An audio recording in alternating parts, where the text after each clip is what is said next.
Welcome to English Listening Room. Elizabeth had the satisfaction of receiving an answer to her letter as soon as she possibly could. She was no sooner in possession of it than, hurrying into the little copse, where she was least likely to be interrupted, she sat down on one of the benches and prepared to be happy, for the length of the letter convinced her that it did not contain a denial.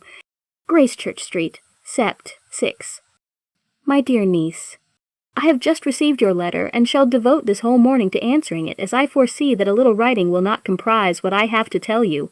I must confess myself surprised by your application. I did not expect it from you.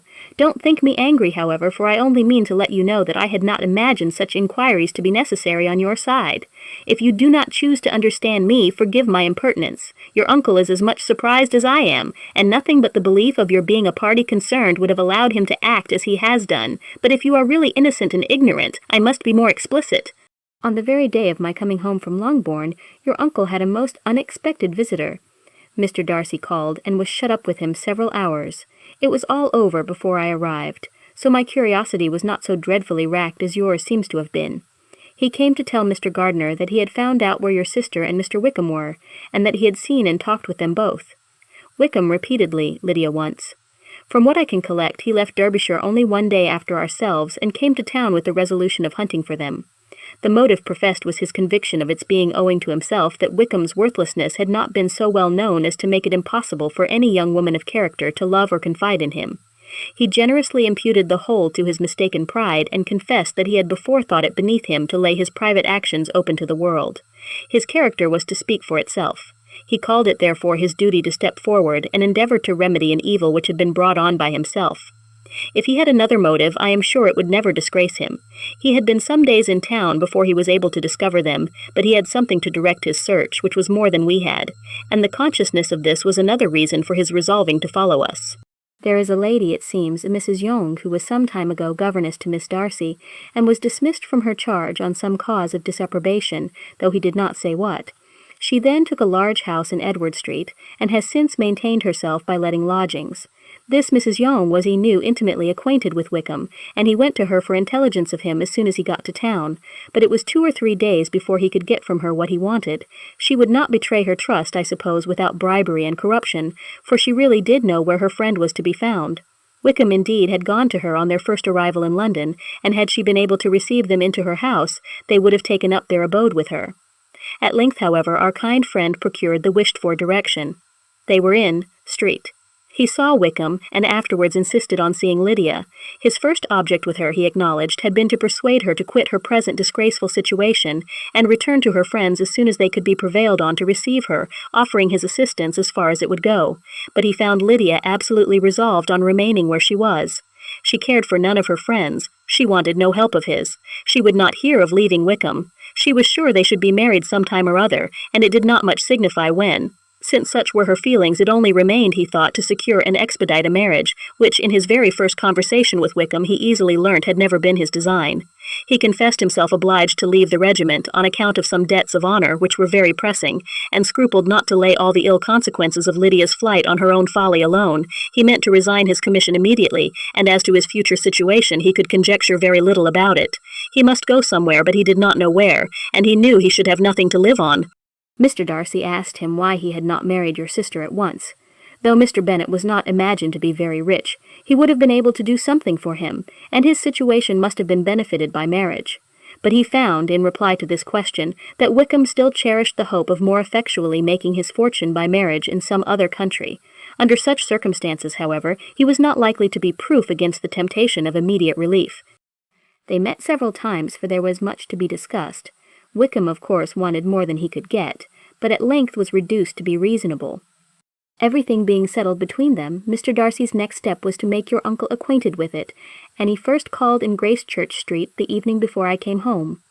But Mr. Gardiner could not be seen, and Mr. Darcy found, on further inquiry, that your father was still with him, but would quit town the next morning. He did not judge your father to be a person whom he could so properly consult as your uncle, and therefore readily postponed seeing him till after the departure of the former. He did not leave his name, and till the next day it was only known that a gentleman had called on business. On Saturday he came again. Your father was gone, your uncle at home, and as I said before, they had a great deal of talk together.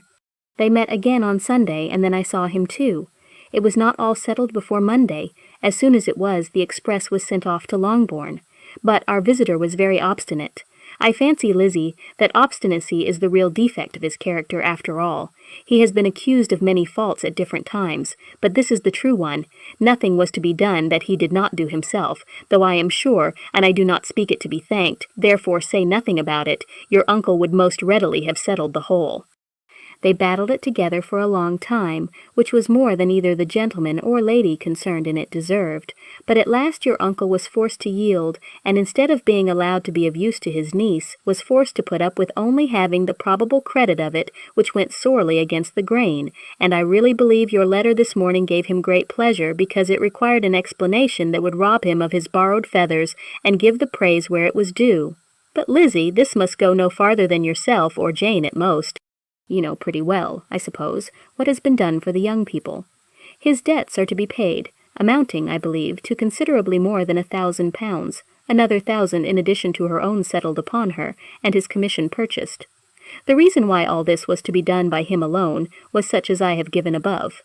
It was owing to him, to his reserve and want of proper consideration, that Wickham's character had been so misunderstood, and consequently that he had been received and noticed as he was. Perhaps there was some truth in this, though I doubt whether his reserve or anybody's reserve can be answerable for the event. But in spite of all this fine talking, my dear Lizzie, you may rest perfectly assured that your uncle would never have yielded if we had not given him credit for another interest in the affair. When all this was resolved on, he returned again to his friends who were still staying at Pemberley, but it was agreed that he should be in London once more when the wedding took place, and all money matters were then to receive the last finish. I believe I have now told you everything. It is a relation which you tell me is to give you great surprise. I hope at least it will not afford you any displeasure. Lydia came to us, and Wickham had constant admission to the house. He was exactly what he had been when I knew him in Hertfordshire, but I would not tell you how little I was satisfied with her behaviour while she stayed with us, if I had not perceived by Jane's letter last Wednesday that her conduct on coming home was exactly of a piece with it, and therefore what I now tell you can give you no fresh pain. I talked to her repeatedly in the most serious manner, representing to her all the wickedness of what she had done, and all the unhappiness she had brought on her family. If she heard me, it was by good luck, for I am sure she did not listen. I was sometimes quite provoked, but then I recollected my dear Elizabeth and Jane, and for their sakes had patience with her. Mr. Darcy was punctual in his return, and as Lydia informed you, attended the wedding. He dined with us the next day, and was to leave town again on Wednesday or Thursday. Will you be very angry with me, my dear Lizzie, if I take this opportunity of saying what I was never bold enough to say before, how much I like him? His behaviour to us has in every respect been as pleasing as when we were in Derbyshire. His understanding and opinions all please me. He wants nothing but a little more liveliness, and that, if he marry prudently, his wife may teach him. I thought him very sly. He hardly ever mentioned your name, but slyness seems the fashion. Pray forgive me if I have been very presuming, or at least do not punish me so far as to exclude me from P. I shall never be quite happy till I have been all round the park. A low phaeton, with a nice little pair of ponies, would be the very thing. But I must write no more. The children have been wanting me this half hour. Yours, very sincerely, Mr Gardiner. The contents of this letter threw Elizabeth into a flutter of spirits, in which it was difficult to determine whether pleasure or pain bore the greatest share. The vague and unsettled suspicions which uncertainty had produced of what Mr. Darcy might have been doing to forward her sister's match, which she had feared to encourage as an exertion of goodness too great to be probable, and at the same time dreaded to be just, from the pain of obligation, were proved beyond their greatest extent to be true. He had followed them purposely to town. He had taken on himself all the trouble and mortification attendant on such a research, in which supplication had been necessary to a woman whom he must abominate and despise, and where he was reduced to meet, frequently meet, reason with, persuade, and finally bribe, the man whom he always most wished to avoid, and whose very name it was punishment to him to pronounce. He had done all this for a girl whom he could neither regard nor esteem. Her heart did whisper that he had done it for her. But it was a hope shortly checked by other considerations, and she soon felt that even her vanity was insufficient when required to depend on his affection for her, for a woman who had already refused him, as able to overcome a sentiment so natural as abhorrence against relationship with Wickham. Brother-in-law of Wickham! Every kind of pride must revolt from the connection. He had, to be sure, done much. She was ashamed to think how much.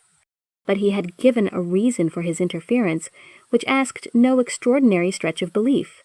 It was reasonable that he should feel he had been wrong, he had liberality, and he had the means of exercising it.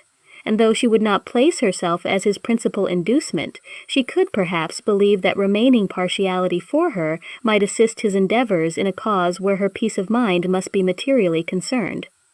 It was painful, exceedingly painful, to know that they were under obligations to a person who could never receive a return. They owed the restoration of Lydia, her character, everything, to him. Oh!